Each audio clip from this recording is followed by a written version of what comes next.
जम्मू कश्मीर को लेकर केंद्र सरकार की राजनीतिक दलों से बातचीत से आतंकी बौखलाए हुए हैं।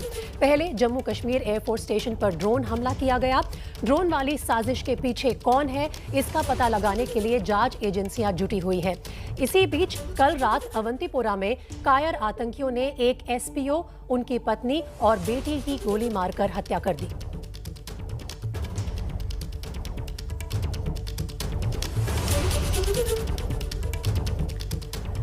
तो जम्मू कश्मीर के अवंतीपोरा में आतंकी हमले में पुलिसकर्मी समेत 3 लोगों की मौत हो गई है। अवंतीपोरा में आतंकियों ने बीती रात पुलिसकर्मी फयाज अहमद के घर में घुसकर ताबड़तोड़ फायरिंग की, जिसमें फयाज अहमद शहीद हो गए। पत्नी और बेटी की इलाज के दौरान मौत हो गई।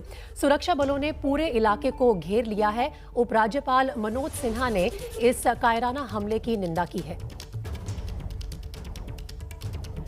तो ये तस्वीरें जो आ रही हैं अवंतीपोरा से, एसपीओ के घर में 3 लोगों की मौत हुई है, उनके समेत, और साथ ही सेना ने पूरे इलाके को इस वक्त घेर लिया है और जांच एजेंसियां इसके पीछे किसका हाथ है, किस आतंकी संगठन का हाथ है, उसकी जांच चल रही है। घर में घुसकर उनकी हत्या की गई कल शाम।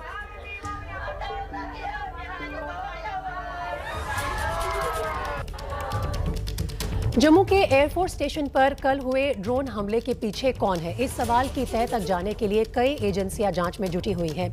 एनआईए ने 2 संदिग्धों को हिरासत में लिया है। कल देर शाम एनएसजी की टीम भी मौके पर पहुंच गई। अभी तक की गई जांच में पता चला है कि ड्रोन अटैक का निशाना कहीं और था, लेकिन वो कहीं और जाकर गिरे।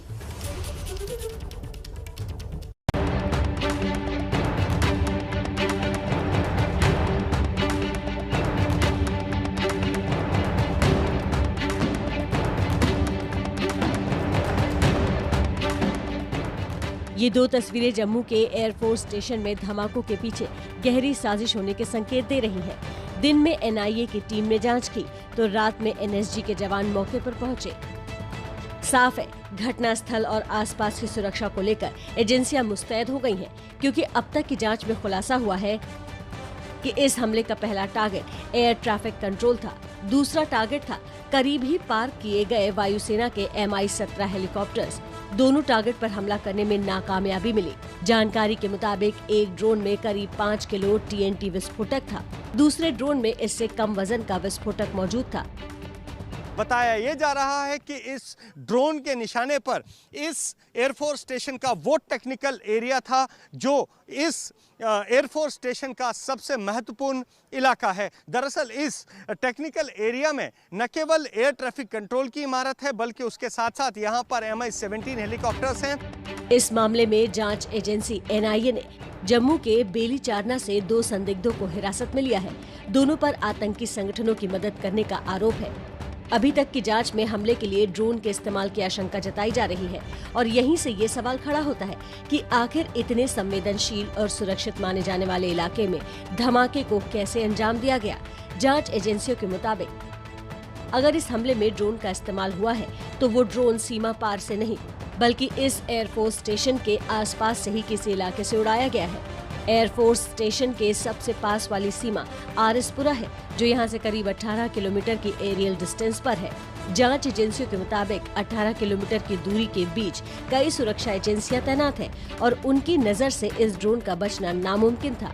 ऐसे में पाकिस्तान ने अपने किसी आतंकी को इस ड्रोन को एयरफोर्स स्टेशन के पास से ही उड़ाने की हिदायत दी होगी।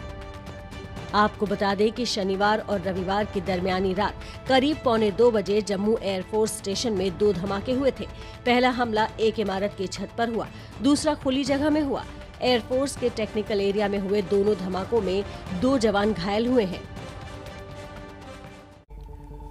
चलिए तो आपको सीधा लिए चलते हैं हमारे संवाददाता के पास। जम्मू से अजय बाचलू और श्रीनगर से आसिफ कुरैशी इस वक्त हमारे साथ जुड़ रहे हैं। साथ ही 2 मेहमान भी होंगे, एयर कॉमोडर अनिल शर्मा और लेफ्टिनेंट जनरल गुरमीत सिंह। अजय, मैं सबसे पहले आपके पास आना चाहूंगी। जम्मू में एयरफोर्स स्टेशन पर हुए हमले की जांच चल रही है। एजेंसियों ने 2 लोगों को हिरासत में भी लिया है। किस तरह की तस्वीरें आ रही हैं वहां से, और जो 2 संदिग्धों को हिरासत में लिया है उनके बारे में क्या कुछ जानकारी है?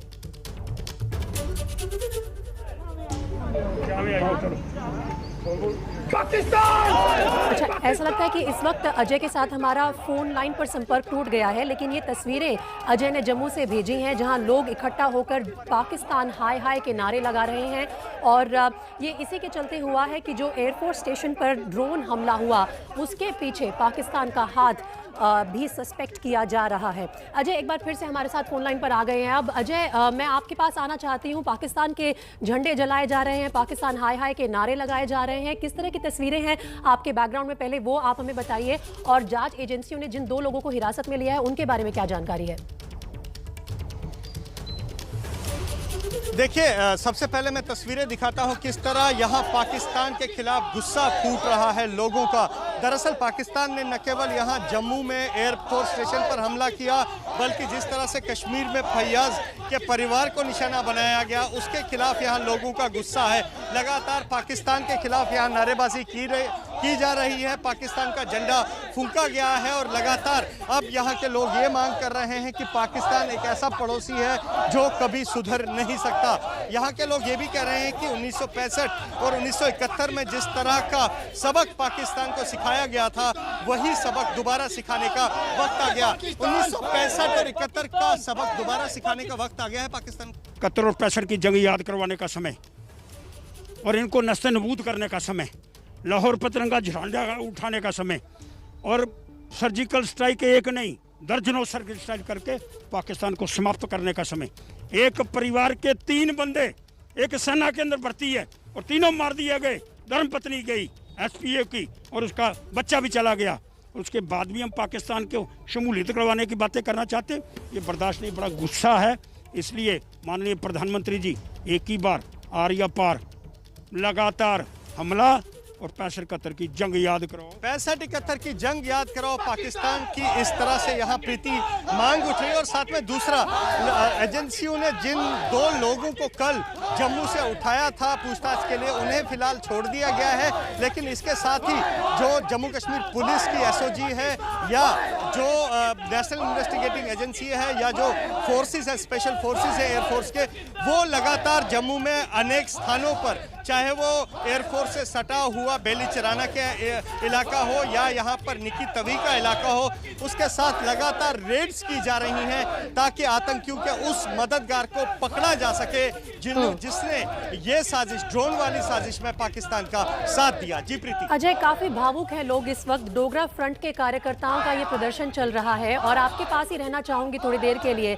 क्योंकि भावुक होना जायज है इस वक्त जब केंद्र सरकार ये कोशिश कर रही थी कि कश्मीर के सभी स्टेक होल्डर्स को बातचीत के लिए इकट्ठा किया जाए। कार्यवाही शुरू ही हुई थी कि ये लगातार 2 ऐसी घटनाएं हुई हैं जिनसे लोगों को खासी ठेस पहुंची है। अजय जी बिल्कुल, लगातार एक तरफ अगर आप देखें कि 24 तारीख को प्रधानमंत्री नरेंद्र मोदी ने जिस तरह की अमन बहाली की कोशिश शुरू की और सारे दलों को बुलाया गया, लेकिन पाकिस्तान को कहीं ना कहीं यह बात हजम नहीं हुई।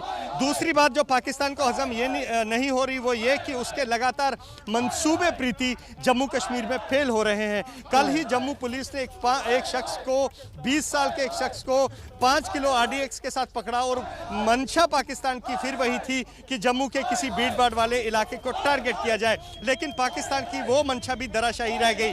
तो ऐसे में भारत जो है वो न केवल यहाँ के लोगों को, जम्मू कश्मीर के लोगों को मन जीतना चाहता है, यहाँ पर जमहूरियत की जड़ें मजबूत करना चाहता है, वहीं साथ साथ पाकिस्तान के हर नापाक इरादे पर भी भारतीय सेना की नजर रहती है। और पाकिस्तान इसलिए बौखलाया हुआ है क्योंकि उसकी कोई साजिश जो है पूरी नहीं हो रही, उसकी कोई खूनी साजिश पूरी नहीं हो रही और यहाँ से लोगों का विश्वास जो है वो लोकतंत्र में बढ़ रहा है। तो यही फ्रस्ट्रेशन कहीं ना कहीं नजर आ रही है कि पाकिस्तान इस तरह के हमले यहाँ करवा रहा है। बिल्कुल अजय, ये कायराना हमले जो हो रहे हैं एक के बाद एक, ये उस फ्रस्ट्रेशन का ही नज़ारा है। और अब मैं जाना चाहूँगी श्रीनगर में आसिफ कुरैशी के पास। आप बने रहिए अजय हमारे साथ।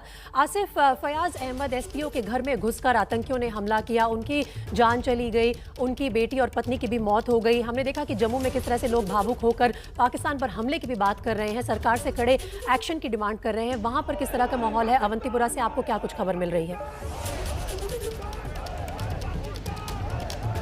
देखिए प्रीति, अवंतीपुरा की बात करें तो तीनों जो मृतक हैं उनके शवों को दफना दिया गया है। लोगों में गुस्सा भी है लेकिन साथ साथ डर भी है, क्योंकि जिस तरीके से पिछले कुछ दिनों में जो मिलिटेंट्स हैं उन्होंने सुरक्षा कर्मियों और उनके परिवारों को अब निशाना बनाना शुरू कर दिया है, उससे एक खौफ की लहर है।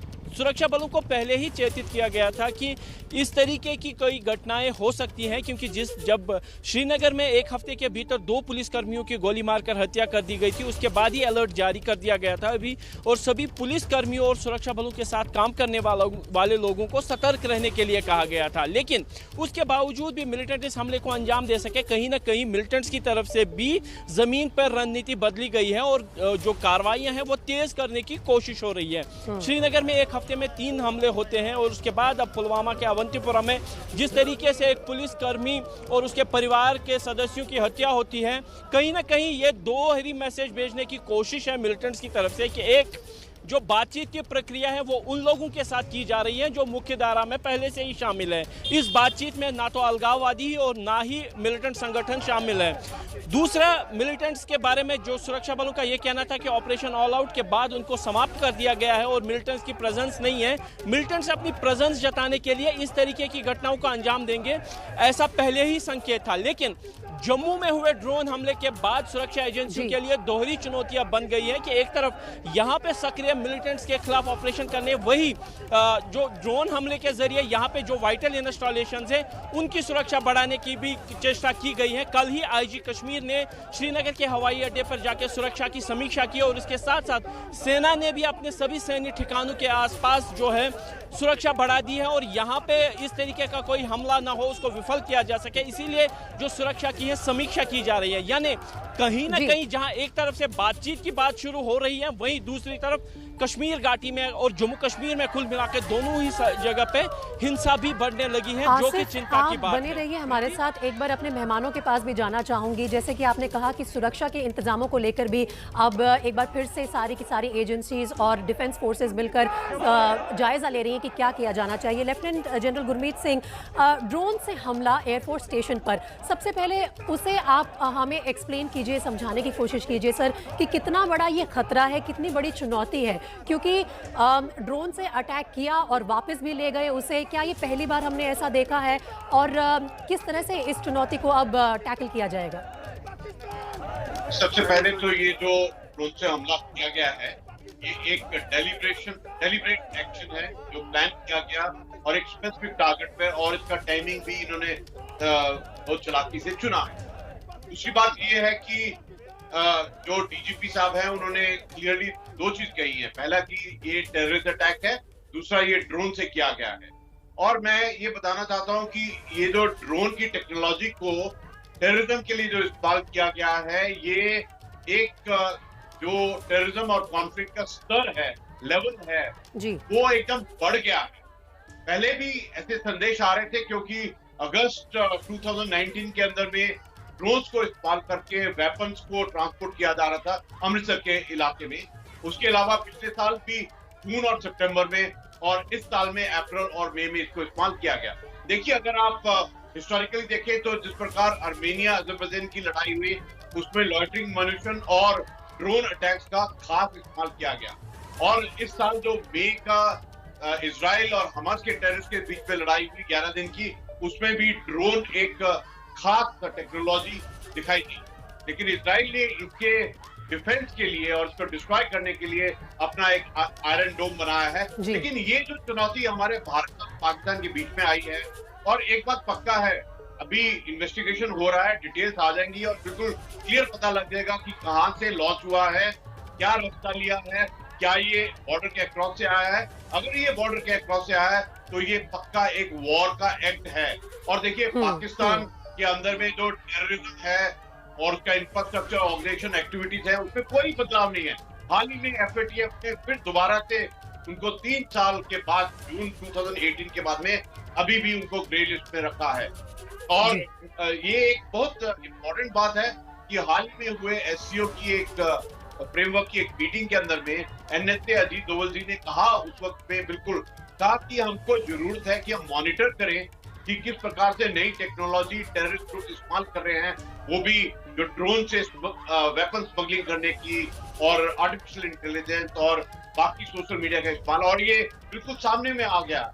अगर आप इसका टाइमिंग देखें तो बिल्कुल क्लियर पता लगता है कि इसके पीछे में जो तार हैं वो कहीं ना कहीं जाकर पाकिस्तान आर्मी, आईएसआई और टेररिस्ट ग्रुप से जी जनरल गुरमीत सिंह, मैं आपसे रिक्वेस्ट करूंगी आप बने रहिए, मुझे एक बार एयर कॉमोडर अनिल शर्मा जी के पास भी जाना है। Air commodore Anil Sharma, air force के टेक्निकल एरिया में ये ड्रोन भेजकर हमला करना, किस तरह से अब एयरफोर्स इसको इस चुनौती को हैंडल करेगी, और क्या जो इजराइल ने तकनीक इस्तेमाल कर रखी है फिलिस्तीन से ड्रोन अटैक्स के लिए, क्या जैसे कि लेफ्टिनेंट जनरल गुरमीत सिंह कह रहे थे वो लाने का अब समय आ गया है भारत में भी? जी, ये ड्रोन अटैक एक नया फेज खोला है लड़ाई के मैदान में। ये हमें अगर आप 2011 के बाद देखें तो चाइना इसमें बहुत एक्टिव हो गया है और उन्होंने बहुत सारे आर्म्ड ड्रोन्स बनाए हैं और उन्होंने काफ़ी कंट्रीज को सप्लाई किया है। पाकिस्तान, बांग्लादेश, म्यांमार, काफ़ी कंट्रीज को ये सप्लाई किया है। और तब से लेके आज तक ये धीरे धीरे काफ़ी वॉर्स में यूज़ हुआ है, सीरिया में यूज़ हुआ है।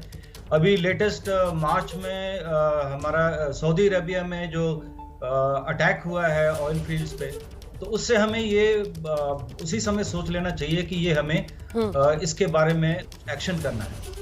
भारत इस पे बहुत पहले से काम कर रहा है। एयरफोर्स स्पेशली हमारे पास ऐसे रडार्स हैं जो डीआरडीओ बना रहा है, जिसमें हम यूएवीज को डिटेक्ट कर सकते हैं। लॉन्ग रेंज यूएवीज जो हैं, जो हैवी पेलोड के साथ उड़ते हैं, लेकिन जो स्मॉल ड्रोन्स हैं लाइक क्वाड्रीपॉड्स हो गए, हेक्सापॉड्स हो गया, ये आप कहीं से भी उड़ा सकते हैं। एक बिल्डिंग के ऊपर से, पार्क से, स्टेशन के बाहर से, किसी भी मिलिट्री इंस्टॉलेशन के बाहर से उड़ा सकते हैं। इसको डिटेक्ट करना बहुत मुश्किल है और यही एक चुनौती है। जी एयर कॉमोडर अनिल शर्मा, आपसे इस बारे में और भी चर्चा करूंगी। इन छोटे ड्रोन्स को डिटेक्ट करना सबसे बड़ी चुनौती है। कहीं पर भी बैठकर रिमोट कंट्रोल के जरिए कोई भी इन्हें लॉन्च कर सकता है और वापस अपने पास बुला सकता है। तो इसका फिर अब उपाय क्या है, किस तरह की तैयारी करनी होगी एयरफोर्स को आने वाले समय में? देखिए, एयरफोर्स तैयारी कर रहा है, इसमें डीआरडीओ भी इसमें जुड़ा हुआ है। फिलहाल में डीआरडीओ ने लेजर गन्स वगैरह कुछ बनाई हैं जो अभी प्रोडक्शनाइज नहीं हुआ है। तो ये हमें अपना एक स्टैंडर्ड ऑपरेटिंग प्रोसीजर बनाना पड़ेगा हर एक स्टेशन का, मिलिट्री बेस का। अभी कल के दिन जो है एयरफोर्स पे जस्ट 2 ड्रोन का अटैक हुआ है, जिसमें कोई नुकसान तो नहीं हुआ। तो अगर हम देखें तो हमारा कोई नुकसान नहीं हुआ, तो इट्स ए लो प्रोफाइल। लेकिन ये भारत के लिए बहुत बड़ी बात है किसी मिलिट्री बेस पे अटैक करना। तो इसको करने के लिए हमें हर एक अभी स्टेशन को देखना पड़ेगा।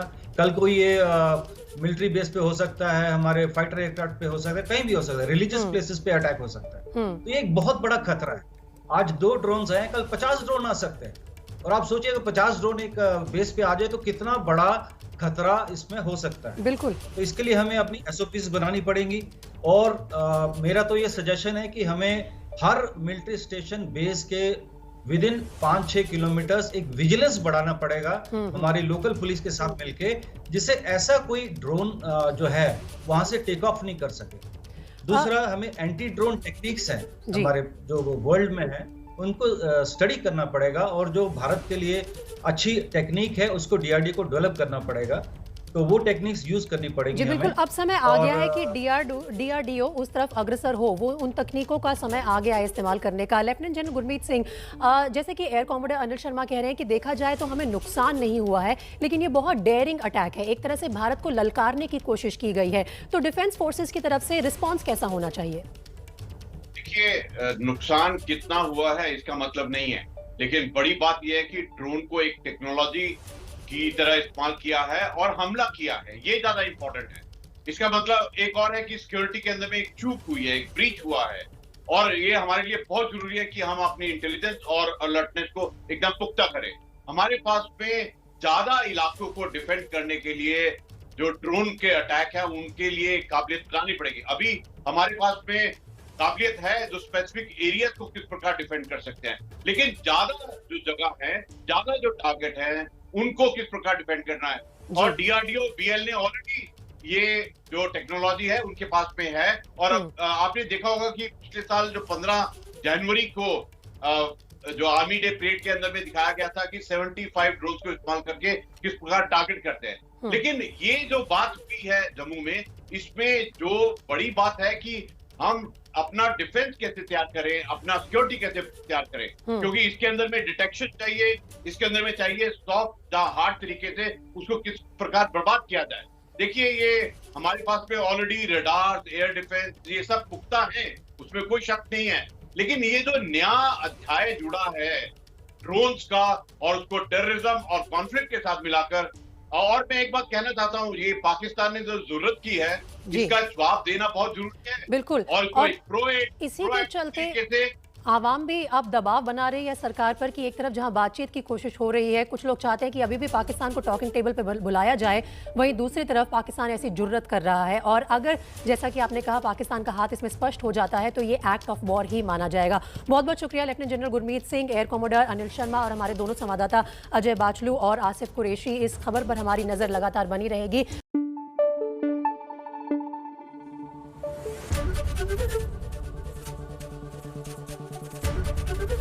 एबीपी न्यूज आपको रखे आगे।